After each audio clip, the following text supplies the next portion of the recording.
જો તમારું બાળક દરરોજ એક જ સમયે વધુ રડે છે અને ખાસ કરીને સાંજે, તો તે કોલિક રોગ હોવાની શક્યતા છે વધુ. અને આ રોગોમાં બાળકને પેટમાં મજબૂત સંકોચન થાય છે, કારણે સતત રડે છે અને આને ખાવાના કે પીવા માટે તૈયાર નથી હોતું. આ રોગ 3 મહિના સુધી બાળકોને ખૂબ જ પરેશાન કરે છે. જો કે 3 મહિના પછી આપોઆપ ઠીક થઈ જાય છે. બાળકોનું રડવાનું બીજું કારણ તેઓને પહેરે છે કપડાં હોઈ શકે છે. જો ખૂબ જ સુસ્ત અથવા અસ્વસ્થ કપડાં પહેરે છે, તો તે શરીરમાં અસ્વસ્થતા અથવા સૂનનું કારણ બની શકે છે.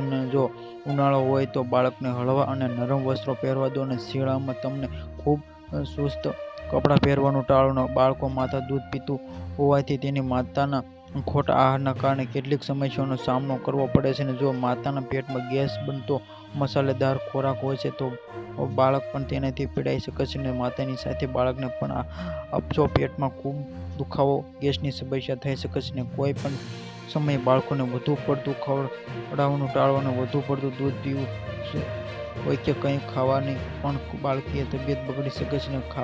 વધારે ખાવાથી તેમનું પેટ ફૂલ લાગે છે અને જેના કારણે તેઓને અસ્વસ્થતા અનુભવે છે. જે પછી તેઓને રડવા લાગે છે. ઘણી વખત બાળકના હાથને ધક્કો લાગવાથી ગરદન અચાનક પલટી જવી અને હાડકું ડિસ્લોકેટ થઈ જવું, જે કારણે તેઓને રડવા લાગે છે. Subscribe my channel. આવા જ વિડીયો જોવા માટે જોડાયેલા રહો અમારી ચેનલમાં.